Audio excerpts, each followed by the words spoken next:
Eee, kalau misalnya masih males sholat, Heeh. jangan berhenti untuk coba, supaya kita bisa untuk rutinin ya sholat ya. Iya, Karena apa ya, kalau menurut saya secara pribadi sih orang males itu kan efek ya, yang harus iya, kita perbaiki itu sebenarnya adalah pola pikir kita sebenarnya bukan aktivitasnya, karena aktivitas itu kan cuma hasil daripada pola pikir ya. ya. Nah jadi harus dipikir dulu apa yang membuat dia jadi malas sholat itu sebenarnya, Oh, jadi bukan aktivitasnya. Jadi kalau ada orang misalnya ada orang, dia bilang, "Ustaz saya malas untuk sholat." Saya bilang, "Ya udah ayo kita coba belajar dulu."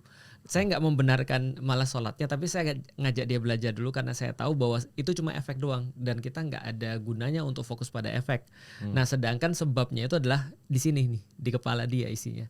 Jadi daripada kita paksa ya mendingan kita ajak dia ngobrol kenapa dia malas sholat. iya biasanya karena 5 Mhm, waktu kebanyakan ya, gitu atau enggak ya, udah gimana ya, heeh, kayaknya tuh udah kebanyakan dosa kemarin-kemarin, udah kayak kayak betul. gitu tuh Itu yang saya bilang, itu yang saya bilang efek. Jadi Heeh, contoh ya misalnya, how come ketika ada orang misalnya, ketika dia udah jatuh cinta sama seseorang Mas misalnya ya, mhm, dia dia bahkan nggak usah disuruh, dia akan minta untuk disuruh. mmm, Apa yang bisa aku lakuin lagi buat kamu? Kamu mau nggak makan ini? Kamu mau nggak makan ini? Aku ada mmm, restoran yang paling bagus nih. Ini restoran mahal loh, tapi untuk kamu nggak apa-apa. Dia bahkan minta masalah.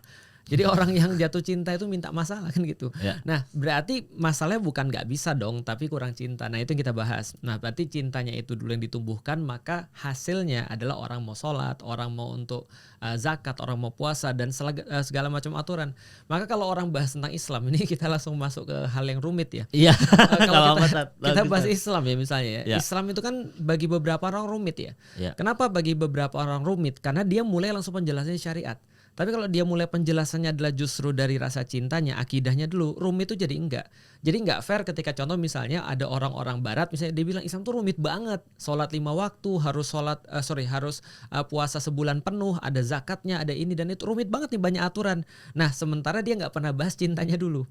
Padahal ada orang-orang yang sudah jatuh cinta, mereka melakukan segala sesuatu yang absurd di luar daripada pandangan orang-orang. Menurut mereka itu biasa. Contoh misalnya, ada orang ketika Coldplay datang itu rebutan tiket. ya, Ikut rebutan gak?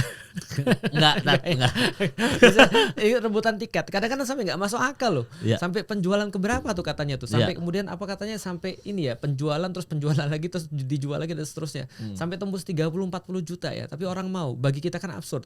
Tapi mmm, kita nggak bisa judging juga sih. Kenapa? Karena bagi mereka yang jatuh cinta itu wajar. Gitu maksudnya. Itu adalah sesuatu biasa gitu maksudnya. Jadi justru orang jatuh cinta tuh minta direpotin. Ini apalagi harus kita lakukan gitu kan ya. Nah, jadi oh. 5 waktu itu intinya menjadi berat kalau cintanya masih segitu.